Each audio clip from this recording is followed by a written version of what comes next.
Hello बच्चों, कैसे हैं आप सब। उम्मीद करता हूं कि आप सब बेहतर होंगे। यह वीडियो क्लास 10 के मैथमेटिक्स के प्रथम चैप्टर वास्तविक संख्याओं से संबंधित फर्स्ट वीडियो है। इस वीडियो में हम लोग कुछ बेसिक पढ़ने के बाद प्रश्नावली 1.1 को भी हल करेंगे। आइए इस वीडियो को शुरू करते हैं। इस प्रश्नावली को पढ़ने से पहले हम लोगों को जानना आवश्यक है कि प्रमेयिका क्या होता है। प्रमेयिका क्या होता है? तो प्रमेयिका एक सिद्ध किया हुआ कथन होता है जिसका उपयोग करके हम दूसरे कथनों को सिद्ध करते हैं। प्रमेयिका क्या होता है? तो प्रमेयिका एक सिद्ध किया हुआ कथन होता है जिसका उपयोग करके हम दूसरे कथनों को सिद्ध करते हैं। तो यानी कि प्रमेयिका एक रूल हो गया जिसका उपयोग करके हम दूसरे कथनों या समस्याओं को हल करते हैं या सिद्ध करते हैं। उसके बाद हम लोग जानेंगे कि यूक्लिड विभाजन प्रमेयिका क्या है। ये तो बात आ गया प्रमेयिका का। प्रमेयिका आप समझ गए कि प्रमेयिका कोई भी सिद्ध किया हुआ कथन है जिसका उपयोग करके हम दूसरे कथनों को सिद्ध करते हैं। अब सवाल है कि हमारा यूक्लिड विभाजन प्रमेयिका क्या है। तो यूक्लिड विभाजन प्रमेयिका यह बताता है कि यदि दो पूर्ण संख्याएँ दी गई हो तो उसके लिए दो अन्य पूर्ण अद्वितीय संख्याएं अस्तित्व में होती है जो ए बराबर बी क्यू प्लस आर के शर्तों को संतुष्ट करती है। ए बराबर बी क्यू प्लस आर के शर्तों को संतुष्ट करती है। तो आप जान गए कि यूक्लिड विभाजन प्रमेयिका क्या है। तो यूक्लिड विभाजन प्रमेयिका यह बताता है कि यदि दो धनात्मक संख्याएं दी गई हो तो उसके लिए दो अन्य पूर्ण संख्याएं विद्यमान होती है या अस्तित्व में होती है जो ए बराबर बी क्यू प्लस आर के शर्तों को संतुष्ट करती है। तो ए बराबर बी क्यू प्लस आर है क्या? तो आप पहले से ये ऑलरेडी जानते हैं। ये होता है भाज्य। ए भाज्य हो गया, बी हो गया भाजक, और क्यू हो गया भागफल, और आर हो गया शेषफल। तो आप ये छोटी कक्षाओं में ये पढ़े हुए हैं कि भाज्य बराबर भाजक गुने भागफल जोड़ शेषफल होता है। तो यही कहता है कि यदि दो संख्याएं दी गई हो तो उसके लिए दो अन्य संख्याएं अस्तित्व में होती है जो हम आसानी से ज्ञात कर सकते हैं। और वह संख्या किस प्रकार की होती है? अद्वितीय होती है, यूनिक होती है, जो ये भाज्य बराबर भाजक गुने भागफल जोड़ शेषफल के शर्तों को संतुष्ट करती है। यानी कि कोई भी दो धनात्मक संख्या दी गई हो तो उसके लिए दो अन्य संख्याएं आप प्राप्त कर सकते हैं जो ये ए बराबर बी क्यू प्लस आर के शर्तों को क्या करती है? संतुष्ट करती है। जैसे कोई भी आप दो संख्याएं उदाहरण के तौर पर ले लीजिए। मान लेते हैं कि हम एक ठो ले लिए 25 और दूसरा ले लिए ये मान लिए कि 7, ठीक है। तो हम बड़ी संख्या में इस छोटी संख्या से जब भाग करेंगे, यानी कि 25 से हम भाग करेंगे 7 से, तो 7 के पहाड़ा 3 बार पढ़िएगा तो 7 3 का 21 हो गया। ये आ गया 4 यहाँ पर। तो यही हमारा क्या है? ये हमारा भाजक है। क्या है? भाजक, डिवाइजर। ये क्या है? भाज्य है, डिविडेंट, भाज्य। ये क्या है? भागफल है, भागफल, भागफल। और ये क्या है हमारा? तो ये शेषफल है, शेषफल, ठीक है। तो इसको हम लोग ये भाज्य के स्थान पर हम क्या लिख सकते हैं? 25। भाजक हमारा क्या है? 7। कितना बार आप पढ़े हैं 7 का पहाड़ा? 3 बार। क्या शेष मिला है? तो 4। यानी कि 7 3 का 21 4 25। तो आप इतना लिख सकते हैं। तो आपको दो संख्याएं ज्ञात थी, कौन? 25 और 7। तो आप दो अन्य संख्याएं 3 और 4 प्राप्त कर लिए जो इसके शर्तों को क्या कर रही है? संतुष्ट कर रही है। तो यहाँ पर हमारा ये क्या है? भाजक 7 है। यह हमारा भागफल शेषफल 4 आया है। तो हमेशा जो शेषफल होता है अगर पूरा पूरा कट जाता तो शेषफल क्या हो जाता है? 0 हो जाता है। अगर यहाँ हमारा 25 के जगह पर 22 होता तो शेषफल क्या आता? 1 आ जाता। अगर 23 होता तो शेषफल 2 हो जाता है। अगर 24 होता तो शेषफल 3 हो जाता है। अगर 25 होता तो 25 है तो शेषफल कितना है? 4। अगर 26 होता तो शेषफल क्या आ जाता? 5 आ जाता। अगर 27 होता तो शेषफल 6 आ जाता, ठीक है। और 28 होता तो हमारा 7 का पहाड़ा 4 बार पढ़ते तो पूरा पूरा कट जाता। यानी कि भाजक जो 7 है तो शेषफल क्या क्या संभव था? तो यह पूरा पूरा करता तो 0 हो जाता, और नहीं तो 1 2 3 4 5 6, यानी कि 7 से छोटा 0 या भाजक से छोटी संख्याएं। तो इसी को हम लोग ये लिखते हैं कि जहाँ a बराबर बी क्यू प्लस आर है, तो r हमेशा जो है या तो वह पूरा पूरा कटेगा तो 0 हो जाएगा, ठीक है, क्या हो जाएगा 0, और नहीं तो कुछ बचेगा तो r का मान 0 से बड़ा होगा, लेकिन हमेशा किससे छोटा होगा, भाजक से, यानी कि b से। तो हमारा हम हमेशा जो यूक्लिड विभाजन प्रमेयिका हो गया, तो यूक्लिड विभाजन प्रमेयिका आपसे पूछा जाए क्या है, तो बता सकते हैं कि यदि दो धनात्मक संख्याएं a और b दिया रहे तो हम दो अद्वितीय पूर्ण संख्याएं q और r ज्ञात कर सकते हैं, जहां r जो है 0 से बड़ा या बराबर होता है और b से हमेशा क्या होता है, छोटा होता है, b से हमेशा छोटा होता है। तो यूक्लिड विभाजन प्रमेयिका आप समझ गए। यूक्लिड प्रमेयिका सबसे पहले आपको बताया गया प्रमेयिका क्या है, तो प्रमेयिका एक सिद्ध किए हुए कथन है जिसका उपयोग करके हम दूसरे कथनों को सिद्ध करते हैं। उसके बाद नेक्स्ट में हम लोग देखें कि यूक्लिड विभाजन प्रमेयिका क्या है। तो यूक्लिड विभाजन प्रमेयिका यह बताता है कि यदि दो धनात्मक संख्याएं दी गई हो तो हम दो अन्य पूर्ण संख्याएं ज्ञात कर सकते हैं जो अद्वितीय होती है, और वह a बराबर बी क्यू प्लस आर के ये जो शर्त है इसको फुलफिल करते हैं, यानी कि इसको संतुष्ट करती है, जहां r जो है उसका मान 0 या 0 से बड़ा होता है और b से हमेशा क्या होता है, छोटा होता है। r क्या हमारा शेषफल है, b क्या है तो भाजक है, और q क्या है भागफल, और a क्या है भाज्य है, ठीक है। तो ये हमारा हो गया यूक्लिड विभाजन प्रमेयिका। तो यूक्लिड विभाजन प्रमेयिका संबंधित संभवतः आपको कोई समस्या अब नहीं होगी। यूक्लिड विभाजन प्रमेयिका क्या है, तो कोई भी दो को संख्या दिया गया हो तो दो अन्य संख्याएं आप प्राप्त कर सकते हैं जो a बराबर बी क्यू प्लस आर के शर्तों को संतुष्ट करता है। जो दो संख्या दी गई हो उसके लिए हम यहाँ एग्जाम्पल 25 और 7 को लेकर देखें। इसी तरह कोई भी दो संख्या ले लीजिए, छोटी से बड़ी संख्या में जब भाग लगाएंगे तो एक भागफल और शेषफल आएगा। इस तरह से उसको अगर हम इस रूल पर यानी कि भाजक से भागफल में गुना करके शेषफल को जोड़ेंगे तो हमारा भाज्य आ जाएगा। तो यही है यूक्लिड विभाजन प्रमेयिका। यदि मान लिया जाए कि दो धनात्मक संख्याएं a और b दिया रहे तो हम q और r ज्ञात कर सकते हैं जो अद्वितीय होता है और वह a बराबर बी क्यू प्लस आर के शर्तों को संतुष्ट करता है। तो ये हमारा हो गया यूक्लिड विभाजन प्रमेयिका। अब दूसरा एक और चीज़ होता है यूक्लिड एल्गोरिथम। क्या एल्गोरिथम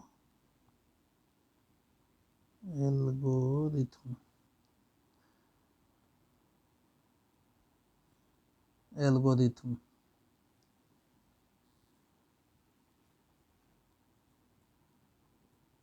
एल्गोरिथम क्या है, तो एल्गोरिथम का अर्थ होता है प्रक्रिया। क्या होता है, प्रक्रिया, यानी कि प्रोसेस। एल्गोरिथम का मतलब क्या होता है, प्रक्रिया या प्रोसेस। यानी कि कोई भी जब आप क्वेश्चन को हल करते हैं तो हल करने के कदम में जो क्रियाएं करते हैं उसी जो स्टेप वाइज, जैसे आप कोई क्वेश्चन बनाते हैं तो एक लाइन लिखिए, उसके बाद सेकंड, उसके बाद थर्ड फोर्थ 5-6 लाइन में बना, तो वही 5-6 लाइन जो आपने जो कार्य किया वही प्रक्रिया कहलाता है क्या, एल्गोरिथम। या एल्गोरिथम कहिए या उसको एल्गोरिथम। तो एल्गोरिथम का मतलब समझ गए कि एल्गोरिथम का मतलब क्या होता है, प्रोसेस होता है, प्रक्रिया होता है। अब हम आगे देखेंगे कि यूक्लिड विभाजन एल्गोरिथम क्या है। क्या यूक्लिड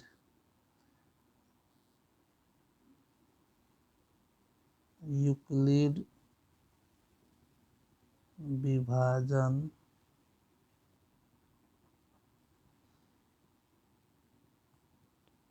एल्गोरिथम।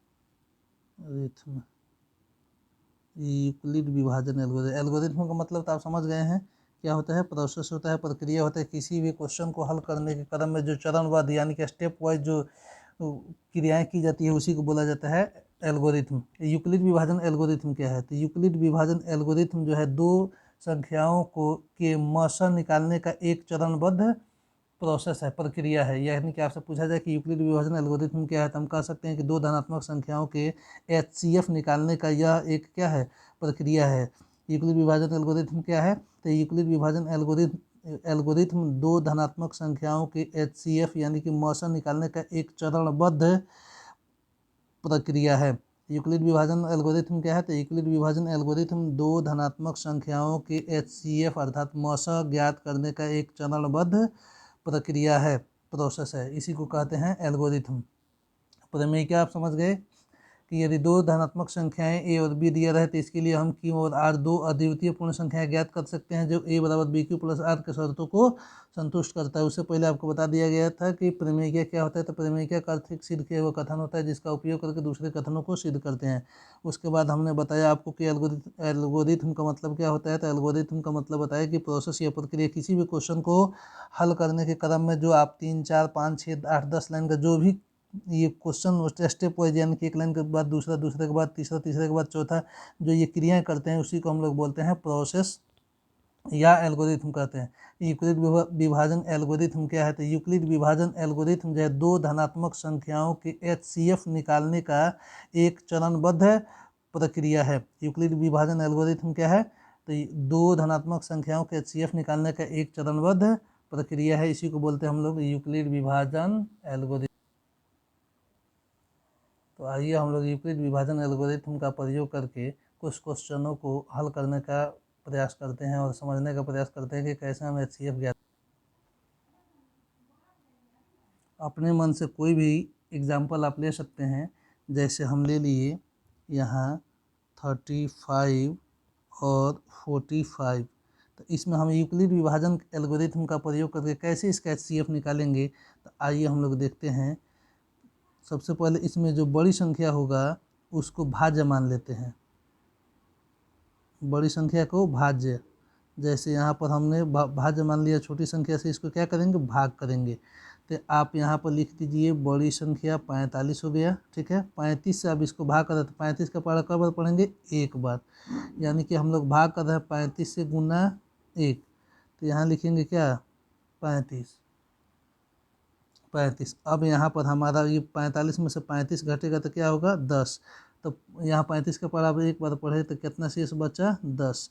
ये जीरो जब तक नहीं शेष आएगा तब तक ये क्रिया को हम लोग क्या करेंगे करते रहेंगे। अब यहाँ पर हमारा ये भाजक हो जाता है और ये 35 में भाग 10 से लगेगा, यानी कि हमारा 35 यहाँ आ गया और 10 से हम इसको क्या करने जा रहे हैं भाग। 10 तिहाई 30, यहाँ लिख दिए 3, बचा क्या 5। यहाँ पर जब 30 करेंगे तो क्या बचेगा 5। तो यहाँ 5। अब चूंकि अभी भी जीरो नहीं है तब अभी हमारा जो क्रिया है वह आगे बढ़ता रहेगा। अब कितना से हम लोग अब हम लोग किस में भाग करेंगे 5 से भाग करेंगे किस में इसमें 10 में, यानी कि ये जो हमारा भाजक है वह हो गया भाज्य। और 5 से इसको कब में कटाएंगे तो 5 दूनी 10, क्या बचा यहाँ पर 0, यानी कि 5 ये 10 को जब हम 5 से कटाए तो 5 दूनी 10 कट गया, यानी कि यहाँ हमारा जीरो आ गया। तो लिख सकते हैं कि चूंकि शेष फल बराबर जीरो है तथा अंतिम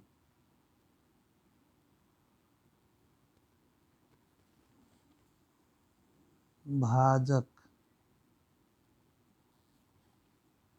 क्या है, अंतिम भाजक 5 है।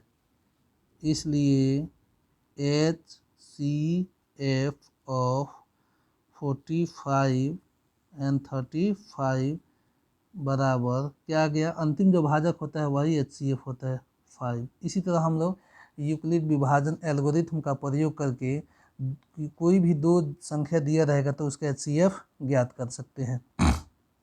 जैसे कोई भी अपने मन से कोई आप एग्जांपल और ले लीजिए। हम मान लेते हैं कि एक ले लिए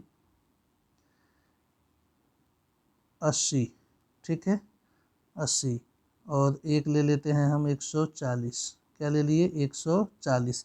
तो जो बड़ी संख्या है उसको क्या मान लेना है भाज्य मान लेना है, यानी कि हम लोग ये जो बड़ी संख्या है मेरा, तो यहाँ पर हम क्या करेंगे तो यहाँ पर 140 में कितना से भाग लगाएंगे 140 से 80 से इसमें भाग लगाएंगे, यानी कि हमारा भाज्य क्या हो गया भाज्य हो गया। यहाँ हम लिखेंगे लिख सकते हैं कि यूक्लिड विभाजन एल्गोरिथम से लिखेंगे उसको बनाने के लिए कि ऐसे 140 बड़ा है 80 से, इसलिए 140 बराबर 80 से इसको भाग करेंगे तो 80 का पढ़ा कब बार पढ़िएगा एक बार पढ़िएगा, 80 एकम 80। तो क्या शेषफल बचेगा 140 में से 80 घटेगा तो 60। हमारा अभी शेषफल क्या है 60 है। 0 जब तक नहीं आएगा तब तक ये क्रिया को हम लोग आगे जारी रखेंगे। अब यहाँ पर हम 80 को, यहाँ हमारा 80 आ गया, अब 60 से इसको डिवाइड करेंगे तो 60 का पढ़ा कब पढ़िएगा एक बार, तो 60 का पढ़ा एक बार पढ़े तो 80 में से 60 घटा तो क्या बचा 20 बचा। अब ये हमारा क्या आएगा 60, क्योंकि जब तक ये हमारा आर के जगह पर 0 नहीं आता है तब तक हमारी प्रोसेस कंटिन्यू रहेगी। अब ये 20 से हम गुना करेंगे तो 20 तिहाई भाग करेंगे तो 20 तिहाई 60। अब हमारा यहाँ शेषफल कुछ नहीं बचेगा, यानी कि जैसे यहाँ पर आप इस प्रोसेस को ऐसे भी हम करके देख सकते हैं कि 80 एकम 80, तो हमारा हो गया 60। अब ये आ गया 80, 60 एकम 60, अब क्या बचा 20।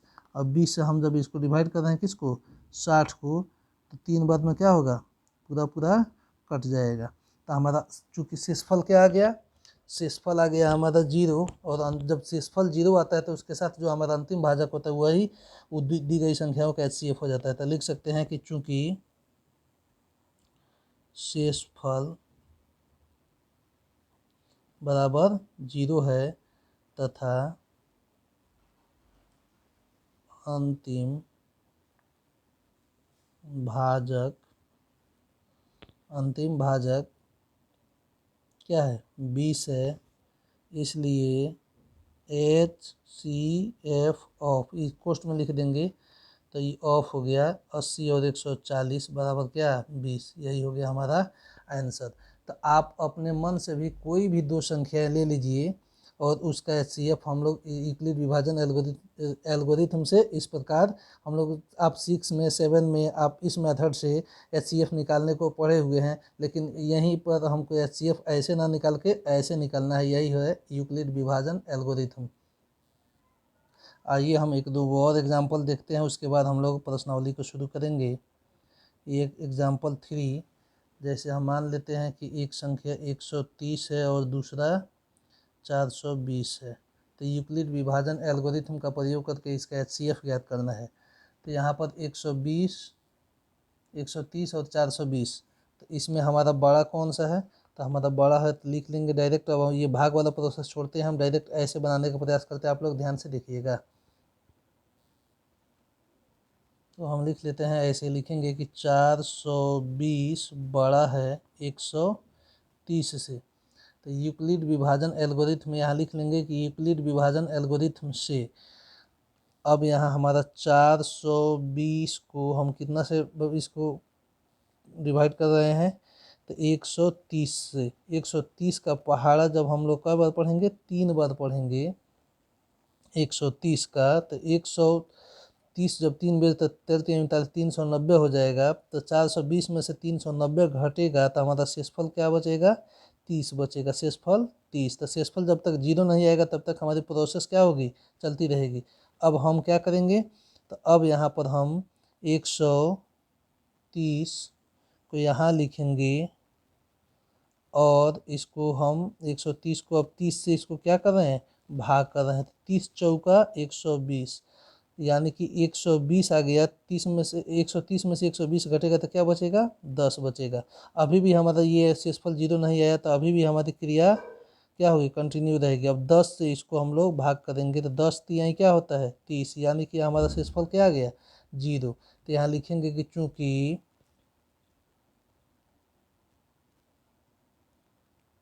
शेषफल बराबर क्या है 0 है तथा अंतिम भाजक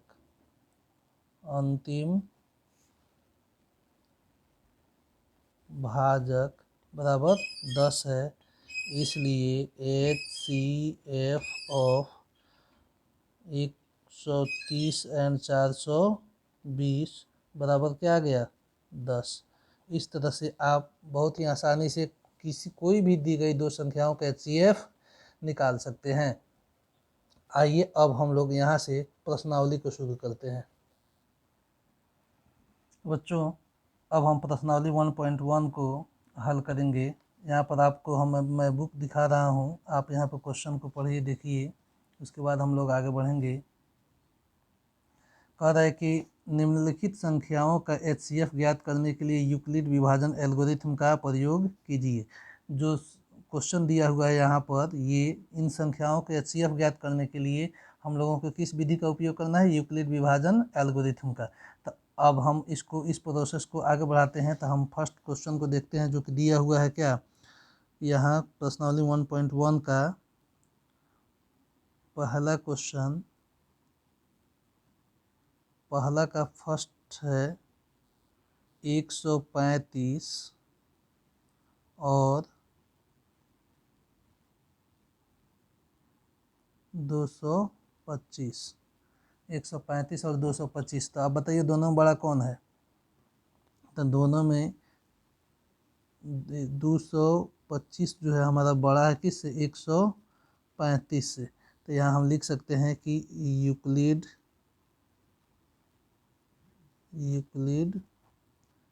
विभाजन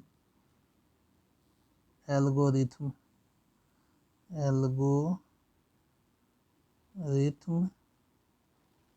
से, यूक्लिड विभाजन एल्गोरिथम से। तो जब भी हमको कहेगा यूक्लिड, ये इस तरह के क्वेश्चन में जब भी एचसीएफ यानी कि कुछ निकालना होगा तो हम लोग यूक्लिड विभाजन एल्गोरिथम लिखेंगे। और कहीं कुछ साबित करना होगा कि इस रूप में है, ऐसे साबित जैसे भी हो कहे कि साबित करने के लिए, तो वहाँ हम लोग यूक्लिड विभाजन प्रमेयिका लिखेंगे। तो हमारा यूक्लिड विभाजन एल्गोरिथम हो गया। अब यहाँ पर हम क्या करेंगे, तो 225 यहाँ पर लिख दिए और 135 से इसको क्या कर रहे हैं हम, 135 से इसको भाग लगा रहे हैं।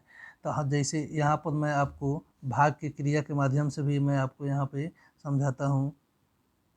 225 आप यहाँ पे लिख दीजिए, भाग कितना, ऐसे भागा तो आपको आता ही है, बस समझिए कि ऐसा ही बनाना है। 235 को अगर 2 बार पढ़िएगा तो हो जाएगा ये 135 को 2 बार पढ़ेंगे तो 270 हो जाएगा, जो कि इससे ज़्यादा होगा। जब हम लोग एक ही बार पढ़ेंगे, जब एक बार यहाँ पर पढ़ेंगे तो यहाँ लिख दिए 135। अब ये 5 में से 5 गया 0, और ये 2 में से 3 नहीं घटेगा, इधर से लेकर 12 में से 3 गया 9, और ये कट गया। यानी कि 135 का पढ़ा आप कब बार पढ़े, एक बार। शेषफल कितना आया, 90। तो लिख सकते हैं कि चूँकि r बराबर नॉट है 0 के, इसलिए हमारा प्रक्रिया ये आगे बढ़ रहा है। 135 यहाँ पे आ गया, अब कितना से भाग करेंगे, 90 से। फिर 90 का पढ़ा एक ही बार पढ़ पाएंगे, नहीं तो 2 बार में ज़्यादा हो जाएगा। 90 कम 90, तो 135 में से 90 को घटाएंगे, यानी कि 90 से 135 को हम क्या कर रहे हैं, भाग कर रहे हैं। तो 90, तो यहाँ हमारा आ जाएगा 90 10 100 35 45 हो जाएगा, यानी कि 5 में से 0 गया 5, ये हो जाएगा 13 में से 4 गया 9, 45। तो हमारा शेषफल क्या है, यहाँ बच जाएगा 45। ये हमारा 45 बच गया। तो अब भी r बराबर नहीं है क्या, 0 के, इसलिए हमारा ये प्रक्रिया भी आगे बढ़ेगा। तो 45, 90 यहाँ गए, अब कितना से भाग करेंगे इसको, जो शेषफल है यानी कि 45 है। तो 45 से 90 को भाग कीजिएगा तो क्या होगा, 45 दूनी 90, पूरा पूरा कट गया। तो है अंतिम जो भाजक है यही हो गया एचसीएफ, 45 दूनी 90, शेषफल क्या आ गया, 0, यानी कि शेषफल हमारा 0 आ गया। तो अब हमारी प्रक्रिया यहाँ पर ख़त्म हुई। अब लिखेंगे कि चूँकि शेषफल बराबर क्या है, 0 है, तथा अंतिम भाजक बराबर 45 है, इसलिए HCF ऑफ 135 एंड 225 बराबर क्या आ गया, 45। यही हो गया हमारा आंसर। इस तरह से हम लोग प्रश्नों को हल करेंगे। तो इसको आप अपने मन से 2 बार 3 बार हल कीजिए, एकदम आसानी से आप इसको बना सकेंगे। अब दूसरा प्रश्न को हम देखते हैं। दूसरा है कितना, तो 196 और 38,220, कितना, 38,220। ठीक है। तो अब यहाँ पर हमारा 38,220 ही तो दिखिए रहा है कि ये क्या है, बड़ा है। तो ऐसे भी लिख भी सकते हैं कि चूँकि 38,220 बड़ा है 196 से, इसलिए यूक्लिड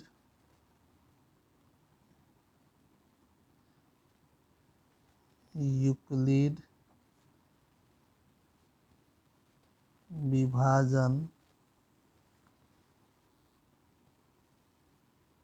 एल्गोरिथ्म से। तो ये हम 38,220 को 196 से जब हम ऐसे करेंगे कितना, यहाँ हम लिख देते हैं कि 38,220 कितना से भाग लगा रहे हैं बच्चों, 96 196 से 196 से, ठीक है। तो यहाँ एक ये 196, इसको हम लोग अगर इसको डिवाइड करना चाहें तो 196 का एक बार पढ़ेंगे तो यहाँ पर हमारा क्या आ जाएगा, 196, क्या आएगा 196। तो यहाँ ये हो गया क्या, ये हो गया हमारा 6, ये हो जाएगा 9, ठीक है। और ये हो जाएगा हमारा, यहाँ पर हम इसको कटाएंगे तो ये दो में से नहीं कटेगा, इधर से लेकर 12 में से 6 गया, 6 ये 7 बचेगा, इधर से लेकर 17 हो जाएगा, 17 में से 8 घटेगा, 9 घटेगा तो हमारा यहाँ क्या आ जाएगा, 8 आ जाएगा, क्या आएगा 8। ये दो में से 1 घटेगा तो 1 हो जाएगा। अब यहाँ पर हमारा ये भी आ गया, इसको भी हम क्या करेंगे, उतार लेंगे इसको। तो आप चाहे तो सिर्फ 2 भी लिख सकते हैं। अब यहाँ पर हम 9 से इसको 196 को पढ़ा 9 बार, यानी कि 9 से इसको आप गुना कर सकते हैं। तो 9 से जब गुना कीजिएगा तो 9 छके 54 के 4। तो देखिए आप यहाँ पर हमने 196 के एक बार 9 से जब गुना करेंगे तो 9 छके 54 के 4 हासिल 5, 9 9 81 5 86 के 6 हासिल 8, 9 1 9 8 17 के 17, 0 के 0 हो गया, 2 में से नहीं घटेगा, इधर 12 में से 4 जाएगा तो 8 हो जाएगा। ये हमारा एक चूँकि 1 दे दिया था तो 15 5 इधर से लेकर 15, 15 में से 6 जाएगा तो 9 हो जाएगा, ये 7, ये दोनों कट जाएगा। अब यहाँ हम 5 बार पढ़ेंगे, 5 छक्का 30 के 0 हासिल 3, 5 9 45 3 48 हासिल 4, 5 एकम 5 4 9, यानी कि ये पूरा कट गया। कितना बार में, 195 बार में। तो 196 का पढ़ा जो है 195 बार पढ़ा जा रहा है तो शेषफल क्या आ गया, 0 आ गया। तो हम लोग लिख सकते हैं कि चूँकि शेषफल क्या है, 0 है तथा अंतिम भाजक क्या है हमारा, 196 196, इसलिए HCF ऑफ 196 एंड 38 38,220 बराबर क्या आ गया, HCF, तो 196 ही हो गया हमारा HCF। तो इस तरह से आप यूक्लिड विभाजन एल्गोरिथ्म का प्रयोग करके HCF बहुत ही आसानी से ज्ञात कर सकते हैं। तीसरा हमारा प्रश्न है, प्रश्नावली पहला का पहला क्वेश्चन का थर्ड है 867 255, 867 और 255। तो आप इसमें आप लिख सकते हैं, अब आप लिखिएगा कि चूँकि 867 बड़ा है 255 से, 55 है, हम यहाँ 25 लिख दिए हैं मिस्टेक से, ठीक है 55। तो इसलिए जब 867 यहाँ हम रखेंगे और इसको भाग कितना से करेंगे तो 255 से, कितना से, 255 से। तो 255 से आप यहाँ ऐसे भी लिख सकते हैं कि 867, चूँकि स्टार्टिंग है तो हम यहाँ लिख के बता रहे हैं, आपको हर बार ऐसे लिखने की आवश्यकता नहीं है। 255 से इसको भाग कीजिएगा तो 3 बार पढ़िएगा, 3 5 15 के 5, 3 5 15 1 16 हासिल 1, 3 दूनी 6 1 7, यहाँ। अब ये 7 में से 5 गया 2, ये कट गया और ये क्या गया 101, यानी कि जब हम 255 से 867 को भाग कर रहे हैं तो हम कई बार पढ़ रहे हैं, 3 बार। 3 बार पढ़ने पर हमारा शेषफल क्या बच रहा है, तो 102, कितना बचा, 102। अब हम क्या करेंगे, एक अब यहाँ चूँकि हमारा शेषफल 0 है नहीं, तो हमारे ये प्रोसेस क्या होगी, अभी कंटिन्यू रहेगी। तो 255 यहाँ लिखेंगे और 102, यानी कि हम जैसे यहाँ 102 से 255 में क्या कर रहे हैं, भाग कर रहे हैं, तो 2 बार पढ़ेंगे तो हो जाएगा 204, यहाँ आ गया 51। तो हम 102 का पहाड़ा 2 बार पढ़ेंगे तो 102 दूनी 204, तो 255 में से 204 घटेगा तो क्या बचेगा 51, 51। अभी भी हमारा शेषफल यहाँ चूँकि 51 आया है, 0 जब तक नहीं आएगा तब तक ये क्रिया क्या होगी, जारी। तो अब 102 यहाँ लिख दिए और 51 से हम इसको क्या करेंगे, भाग करेंगे। तो 51 का पहाड़ा 2 बार पढ़ेंगे तो 51 दूनी 102 हो जाता है, शेषफल क्या आ गया 0। ठीक है, तब यहाँ हम लिखेंगे कि चूँकि अब ये जब ये 0 हो गया तो हमारी प्रोसेस क्या हो जाएगी, कंप्लीट हो गई। शेषफल बराबर 0 है तथा अंतिम भाजक क्या है, 51 है। इसलिए HCF ऑफ 867 और 255 बराबर क्या आ गया 51। ये हो गया हम लोग का आंसर। तो इस तरह से आप 2 बार 3 बार इस वीडियो को देखें, अपने मन से फिर बनाने का प्रयास करें। इस तरह से जो बुक में उदाहरण दिया हुआ है उसको भी आप आसानी से बना सकते हैं, या अपने मन से भी कुछ प्रश्न 2-2 संख्या लेकर अपने कॉन्फिडेंस को मजबूत करने के लिए इसको हल कीजिए। या साइड बुक भी आपके पास हो, भारतीय भवन ऐसा हो, तो उसमें भी जो भी प्रश्न दिया हुआ हो उसको भी आप इसी तरीक़े से बनाइए। आप बहुत अच्छे ढंग से इसको आसानी से बना पाएंगे। आइए अब हम लोग इसके बाद क्वेश्चन नंबर नेक्स्ट यानी कि सेकेंड और थर्ड को हल करेंगे। बच्चों क्वेश्चन नंबर 2 को आप देखिए, कह रहे कि दर्शाइए कि कोई भी धनात्मक विषम पूर्णांक 6q+1 या 6q+3 या 6q+5 के रूप का होता है, जहां q कोई पूर्णांक है। यानी कि q के जगह पर आप कोई भी आप संख्या अपने मन से रखेंगे तो वह किस रूप का आएगा, विषम पूर्णांक। तो 6q+1 या 6q+3 या 6q+। क्वेश्चन नंबर 2 में हमको दर्शाना है कि कोई भी धनात्मक विषम पूर्णांक जो है वह 6q+1 या 6q+3 या 6q+5 का रूप का होता है, जहाँ क्यों कह रहा है कि क्यों जो है कोई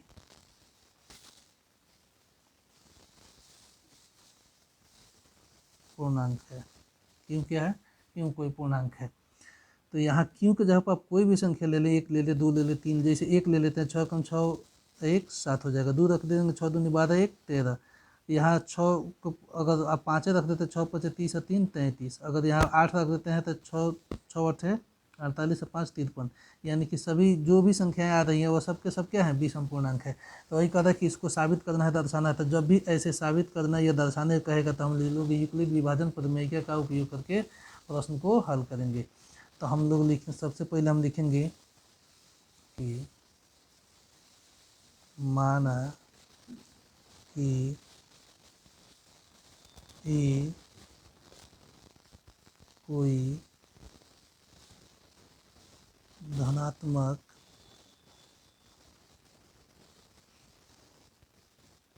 विषम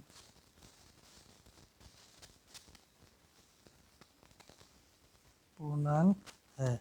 क्या माना कि ए कोई धनात्मक विषम पूर्णांक है जो किस रूप में होगा, तो 6q+1। तो इस यहाँ चूँकि b के जगह पर हमारा क्या है 6 है, तो b बराबर हम लिख सकते हैं 6। क्यों यहाँ लिख सकते हैं, क्योंकि यह 6q+1 या 6q+3 या 6q+5 के रूप में है, या डायरेक्ट लिख लेंगे प्रश्न से, प्रश्नानुसार। बेहतर होगा यही लिख लीजिए, प्रश्नानुसार। हम b बराबर क्या मान लिए, प्रश्नानुसार, इतना। तो यूक्लिड विभाजन अब लिखेंगे, यूक्लिड विभाजन, एल्गोरिथम नहीं लिखेंगे, प्रमेय क्या लिखेंगे, प्रमेयिका, यूक्लिड विभाजन प्रमेयिका से। यूक्लिड विभाजन प्रमेयिका क्या कहता है कि a बराबर बी क्यू प्लस आर, जहाँ आर जो है वह जीरो होगा, जीरो से बड़ा होगा या जीरो के बराबर होगा, हमेशा किससे छोटा होगा तो बी से। यहाँ तो हम लिख लिए यूक्लिड विभाजन प्रमेयिका से। तो इसलिए आर, चूँकि हमारा बी क्या है 6 है, तो आर बराबर क्या हो सकता है, या तो जीरो होगा या तो 1 होगा, 2 होगा, 3 होगा, 4 होगा, 5 होगा। ठीक, 5 होगा, चूँकि बी क्या है 6 है, तो 6 से छोटी कोई भी संख्या है आर हो सकता है। यानी कि जब भी हम 6 से किसी भी संख्या को भाग लगाते हैं तो हमारा भागफल अगर पूरा पूरा कट जाए तो 0 आ जाएगा, नहीं कटेगा तो 1 2 3 4 5 में से कोई संख्या आ सकता है। तो अब यहाँ चूँकि हमको क्या करना है, हमको दिखाना है कि कोई भी विषम पूर्णांक जो है वह इस रूप का होता है। तो आर के विषम मान, ये आर के सभी संभावित मान हो गए, आर के विषम मान यहाँ लिख देंगे, विषम मान। ठीक है, तो विषम मान शुरू होगा 1 3 और 5 से। तो जब अब लिखेंगे जब आर बराबर क्या हो 1 हो, तो इसलिए ए बराबर क्या हो जाएगा, ए बराबर बी के जगह पर क्या है हमारा 6 है, 6 क्यू प्लस 1। ठीक है, पुनः जब आर बराबर क्या हो, आर बराबर क्या हो 3 हो, आर बराबर 3, तो इसलिए हमारा ए बराबर क्या आएगा तो 6 क्यू प्लस 3। और जब आर बराबर क्या होगा 5, पुनः आर बराबर क्या रखने पर 5, जब 5 रखेंगे तो ए बराबर 6 क्यू प्लस आर के जगह पर क्या आ गया 5। तो यहाँ हमको साबित हो गया कि कोई भी धनात्मक विषम पूर्णांक जो होगा वह 6q+1 या 6q+3 या 6q+5 के रूप का होता है। तो इसी को अब हम लोग यहाँ लिख सकते हैं, अतः इससे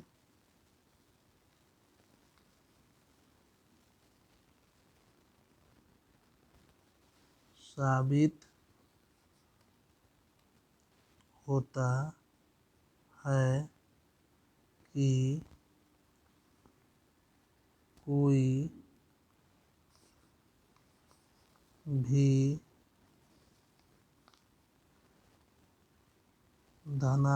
धनात्मक विषम पूर्णांक 6q+1 या 6q+3 या 6q+5 के रूप का होता है। उसी तरह अगर कहता कि दर्शाइए कि कोई भी धनात्मक सम पूर्णांक जो है सम पूर्णांक किस रूप का हो, तो 6q या 6q+2 या 6q+4 का रूप का हो, तो हम r का मान 0 2 और 4 रख के सेम यही प्रोसेस से करते तो हमारा ये आ जाता। तो हम लोग लिख देते कि अतः इससे साबित होता है कि कोई भी धनात्मक सम पूर्णांक जो है वह 6q या 6q+2 या 6q+4 के रूप का होता है। आप क्यू का मान पर कोई भी संख्या रखें, कोई भी संख्या आप रखिएगा तो वह हमेशा क्या आएगा, यह सम पूर्णांक ही आएगा। और इस पर क्यू की जगह पर कोई भी संख्या रखेंगे तो हमारा जो संख्या प्राप्त होगा वह हमेशा विषम पूर्णांक होगा। अब हम आगे क्वेश्चन नंबर 3 को हल करेंगे। कह रहे कि किसी परेड में 616 सदस्यों वाली एक सेना आर्मी की टुकड़ी को 32 सदस्यों वाली एक आर्मी बैंड के पीछे मार्च करना है। दोनों समूहों को समान संख्या वाले स्तंभों में मार्च करना है। उन स्तंभों की अधिकतम संख्या क्या होगी जिनमें वे मार्च कर सकते हैं। तो उन स्तंभों की अधिकतम संख्या ये 616 और 32 का क्या हो जाएगा, HCF हो जाएगा। यानी कि कुल सदस्यों की संख्या कितनी है, कितना है तो 616 है।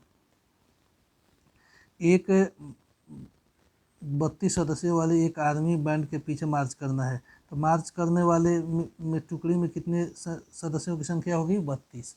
तो इसको अब हम लोग लिखेंगे कि कुल सैनिक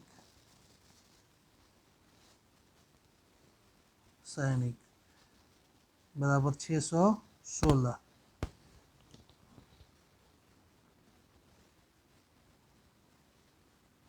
और टुकड़ी को 32 सदस्यों वाली, तो लिखिए टुकड़ी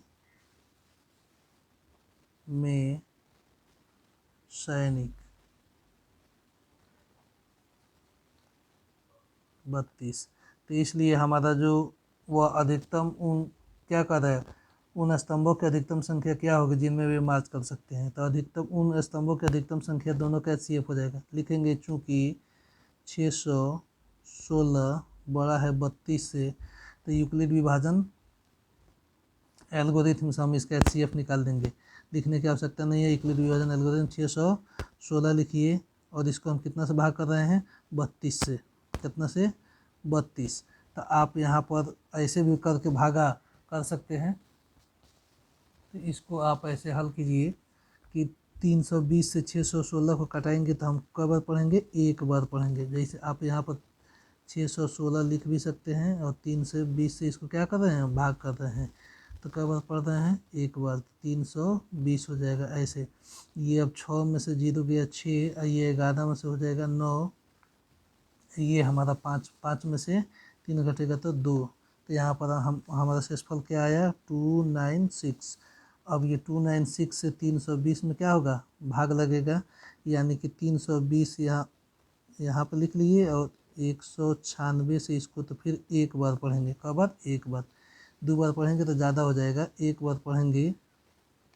हमारा यहाँ तो सॉरी, यहाँ हमारा 296 है। कितना है? 296। ठीक है, 296। तो 296 से जब इसको हम लोग पढ़ेंगे तो यहाँ पर हमारा 296 320 में से घटेगा तो आग कितना जाएगा? तो 296, तो ये 4 हो गया, ये 11, 24 आ जाएगा, ये कट जाएगा। तो हमारा शेषफल क्या आ गया? 24। क्या आ गया? 24। अब हम क्या करेंगे? तो अब यहाँ हम 296 को डिवाइड करेंगे कितना से? 24 से। तो 24 का पढ़ा कब पढ़ें? 24 का पढ़ा अगर 10 बार पढ़ते हैं तो 240 हो जाएगा। 11 बार पढ़ेंगे तो 264 हो जाएगा। 12 बार पढ़ेंगे तो 288, यानी कि 12 बार पढ़ेंगे तो 288। तो 296 में से 288 जब हम घटाएंगे तो हमारा यहाँ कब बार पढ़ेंगे? यहाँ हमारा आ गया कितना? 24। तो यहाँ आ गया 12। अब 12 से यहाँ कितना हमारा बच गया बाबू? तो 8 हो गया। ठीक है, कितना हो गया? 8। 8 सॉरी, यहाँ 8 होगा। अब यहाँ हम क्या करेंगे? ये 24 हमारा यहाँ आ गया और 8 से इसको फिर डिवाइड करेंगे तो 8 3 का 24। अब यहाँ हमारा शेषफल क्या आ गया? 0। तो हमारा शेषफल जब 0 हो गया तो लिखेंगे कि चूँकि शेषफल बराबर 0 तथा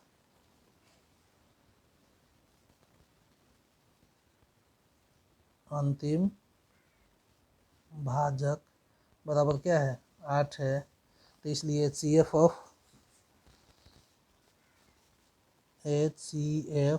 बराबर 616। HCF ऑफ 32 बराबर 8। तो हो जाएगा अतः उन स्तंभों की अधिकतम